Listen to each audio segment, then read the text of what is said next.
Dirty Moderates, welcome to this edition of Stay Dirty, Stay Moderate. I think those of you who follow me, and again, always a shout out to you guys for helping us build this incredible podcast and this brand. Thank you, thank you, thank you. I am grateful, and I'm grateful that you indulge me every week when I interview guests or when I do this. Many of you, I don't know if all of you know, I spent a year on Fox News. I was labeled a liberal columnist. That was their moniker because I used to write for an outfit called the Clyde Fitch Report. And you could call me a liberal. I mean, when you're debating authoritarians and fascists, yeah, I guess I'm a liberal. When everybody knows I'm a dirty moderate. But all of this is to say, the news has been rife and replete with stories about Fox News and this big Dominion lawsuit and all of the drama, the backstage drama, and all of their, quite frankly, all of their lies, all of their division, and all of their seditiousness. In my year on Fox News, I was exclusive to the Trish Regan show, and Trish Regan Primetime, I think it was called. Trish was a guest on this podcast. I remain a friend of Trish's, and we certainly don't disagree on everything. Trish certainly is a free marketeer, libertarian-leaning capitalist. I am too. She never once demagogued things like abortion or LGBT rights, for example, and certainly did an episode with me where she fervently supported gun safety reform, which she got a lot of flack for.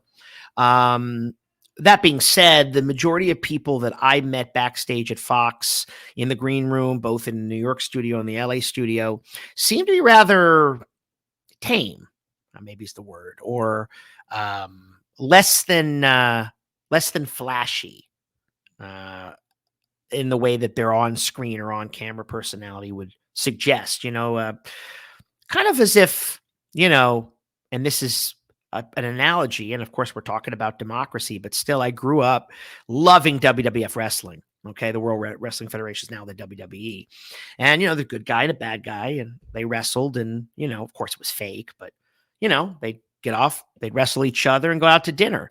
Kind of how I felt about Fox News. I'd get off the set with some of these people, and it was alarming how charming they were.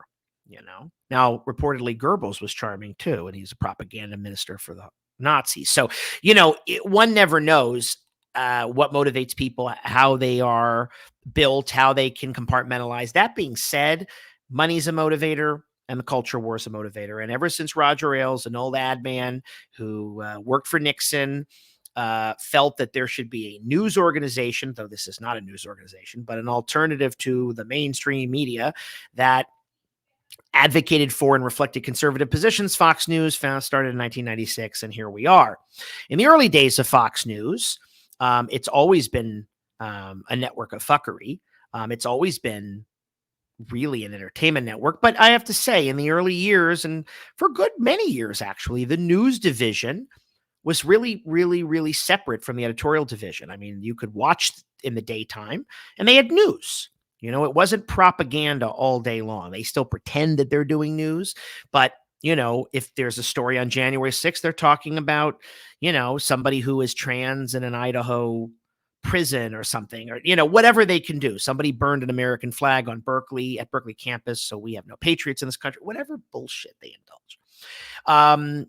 But what is so, it's really unfathomable. It's abominable.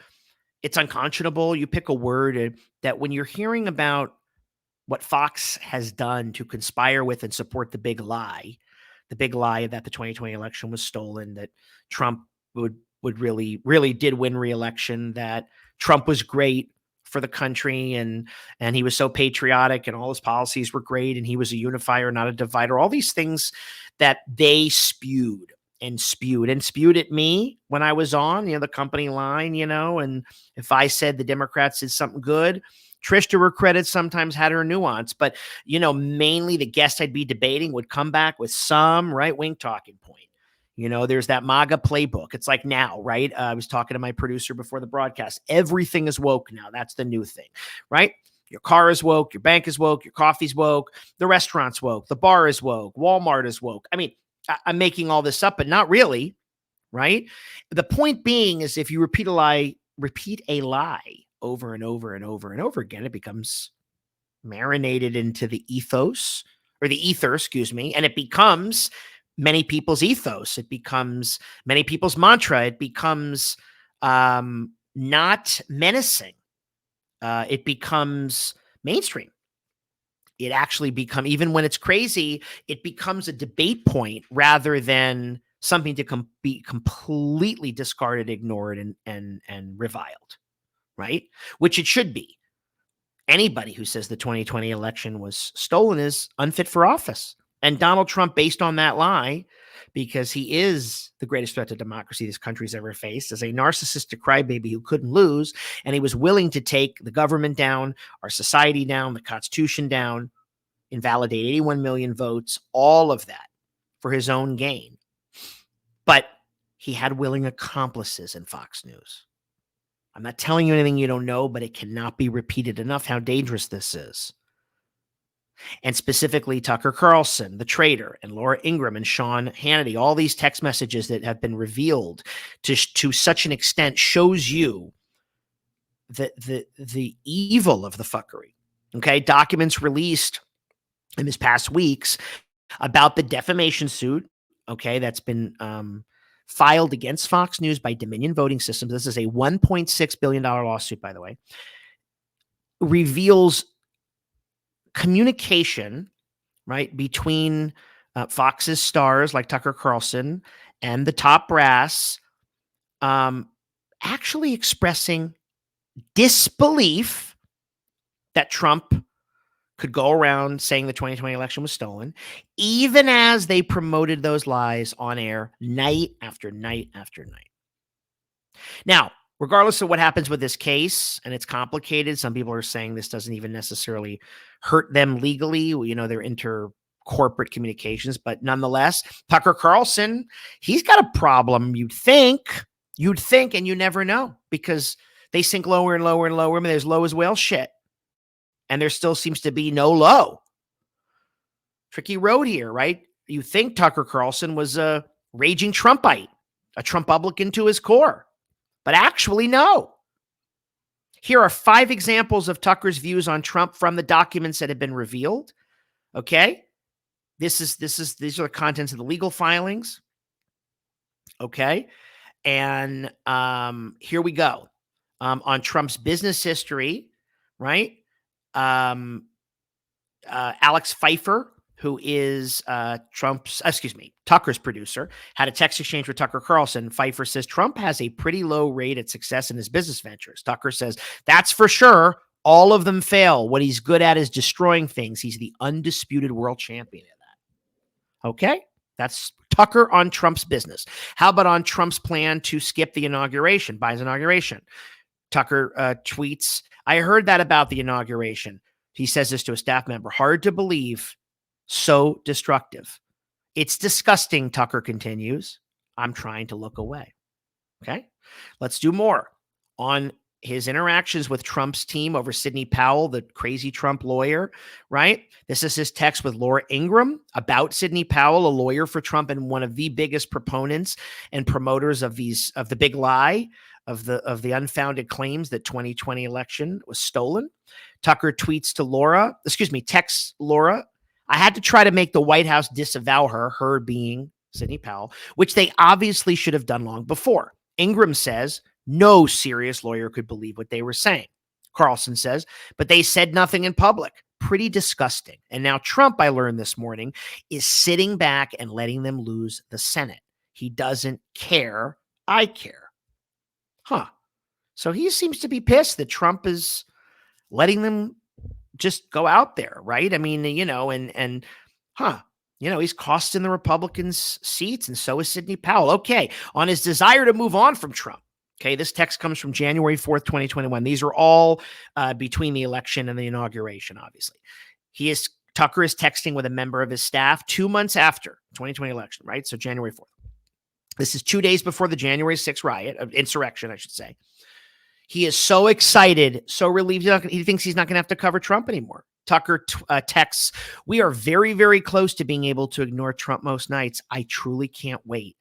Carlson then adds, and this has been a headline everywhere and been a subject of a lot of debate, a lot of discussion. He says, I hate him passionately. I hate him passionately, he says about Trump. All right. And then on January 7th, the day after the attack, on the aftermath, the day after this, when we saw with our eyes what went on, Tucker Carlson tweets his producer again, Alex Pfeiffer, about Trump's culpability in this and how to deal with all the people that still support him. All right. So we're still a couple weeks out before Biden gets inaugurated. Carlson texts, Trump has 2 weeks left. Once he's out, he becomes incalculably less powerful, even in the minds of his supporters. Carlson continues, he's a demonic force, a destroyer. But he's not going to destroy us. I've been thinking about this every day for 4 years. Pfeiffer texts back, you're right. I don't want to let him destroy me either. The Trump anger spiral is vicious. Carlson then responds, that's for sure deadly. It almost consumed me in November when Sidney Powell attacked us. It was very difficult to regain emotional control, but I knew I had to. We've got 2 weeks left. We can do this. All right, folks. You just heard the exchanges, and there's more, but these are from 5 different areas where Tucker Carlson went on air and said one thing. So did Laura Ingraham. So did all of them. And we're texting internally another thing. Not just, this guy got on my nerves or why we do this. No, that Trump needed to be removed, that with losing Trump, that getting rid of Trump, that Trumpism was bad, that he was vicious and he was hurting the Republicans and his crazy lawyers had no credibility and he was lying about the election. How could anybody believe that? Well, you're right, Tucker. You're right, Laura. You're right, Fox News. But you guys not only made sure to aid and abet the lie, you keep doing it. Just last week, Tucker Carlson decided to release, I don't know, several minutes of 40,000 hours of footage, saying that actually it was mostly peaceful chaos, quote unquote, January 6th, the thing that he deplored, the thing that made him sick. Yeah, it's just mostly peaceful chaos. And that they were sightseers, not insurrectionists, not seditionists, not rioters. You know, despite 1,000 people having been, brought up on charges and the head of the Proud Boys and all these people, many of whom have been sentenced, right? Everyone has had a fair trial, despite what you hear. Some are still awaiting. Some are in jail. You know, yeah, Tucker said that. Sightseeing. And of course, every major news outlet of worth their salt, comedians, the Oscars last night, even Jimmy Kimmel made a joke about this. You know, only they at Fox News could turn probably the saddest day, in my opinion, the most despicable, the only time we have been attacked from within by our own. The Capitol had never been attacked before except by the British in 1812. Yeah, even the Civil War, there was never a Confederate flag on that rotunda because Abe Lincoln wouldn't stand for it. It was that day. Remember the T-shirts? Camp Auschwitz? Not everybody, but there were people wearing those. How about 6 million's not enough? How about cops who got killed? Brian Sicknick, who suffered a stroke and died because of it. They still defame his name. They're still spreading rumors he might have died of they being MAGA, not necessarily Fox, but Fox won't dispute it. You know, Brian Sicknick died from the vaccine, COVID vaccine. So when we read this, and this is now public because of the nature of this lawsuit, Dominion Systems, $1.6 billion, suing them for all of this. Because remember, too, that Trump and many of the people involved with him said that the Dominion systems were the same systems that used to elect Hugo Chavez in Venezuela. And many of the QAnon nut jobs, the wacko birds, which is just so many of them, far too many of them, had said Hugo Chavez's ghost stole the election. There he was, the Venezuelan autocrat, right? The scourge of the right, understandably, a despicable despot, right? A failed Marxist, all that stuff. Well, apparently he came back from the dead, right? Not to restore Caracas to its former glory, but to steal the 2020 election. As I said, I appeared on Fox News and I saw the behind the scenes and people would say, what was it like? And I feel like now this is pulling back the curtain and you see Oz, right? You see the great and powerful Wizard of Oz, and you see him in the movie, turning up the smoke and yelling into a microphone. And there he is, sweaty, nervous, less than formidable. Yeah. If only that was the case with Fox News. I mean, yeah, there is that behind the scenes, but they're so formidable. They're still the most watched, different hours of different night. Hannity competes with the Rachel Maddow, and Tucker competes with other people, Chris Hayes or whomever, and Anderson Cooper, whatever. But yeah, remember, they are the go-to network. One of the reasons I went on them was to try to provide a differing viewpoint for the many people that watch them, who, by the way, aren't registered Republicans. They're just people who watch the news. And they have heard, since Trump was defeated by Joe Biden, they have heard that the election was stolen. The election was a lie. They tried this in 2022. Boy, did democracy catch its breath, as I famously said several months back, that pretty much every election denier, if not everyone, lost, perpetrating the big lie, sowing mistrust and doubt. Again, folks, we don't have a democracy if one side wins and one side loses, and the side that loses said that they didn't lose. That's just fun. That's just like fundamental. Okay. You don't have to get too complicated. I can get real complicated if you want. The political theorist in me, the American studies grad student, we can be intellectual about the nature of democracy and what's a republic and what does it mean to vote for people and how do you exchange ideas. All of that needs to happen, right? Democracy depends upon our disagreement. This podcast was started because of that. I am politically homeless. I'm batting for the Democrats, but I'm not a Democrat. But how can I not vote for them when Fox News and the Republican Party conspire not just to lie, but to actually eviscerate the very understanding and nature of what a democracy means? Somebody wins, somebody loses. That's the way it's going to be. We never thought about this before. Every 4 years for president, every 2 years for the House, every 6 years for the Senate. Whenever you got to vote, every 4 years for your governor, your candidate might not win. They just might not win. And yeah, I deplore anybody. People come at me and say, well, what about Stacey Abrams in 2018? Well, she should have conceded and she didn't. Not the same thing. She didn't launch an insurrection. Neither did Democratic voters of Georgia, but anybody that lies about an election should be condemned. And actually, the people who've been doing it, and it's really been MAGA, and it's really been the Republicans, are unfit for office. There's like 147 or so Republicans in the House who voted not to certify the election. 8 senators who voted to not certify Pennsylvania or Arizona. Don't forget also, Fox News became network non grata when they first called Arizona for Joe Biden. They were the first one. Their election news division actually is rather good, not just because of that. They've always been good. They were the first to call Arizona, and Biden eventually did win Arizona. It wasn't declared for him until 4 or 5 days later, but he did carry the Grand Canyon State. See, that's where Fox was telling the truth. That didn't work either. But there's Tucker. He can sleep at night. I don't know.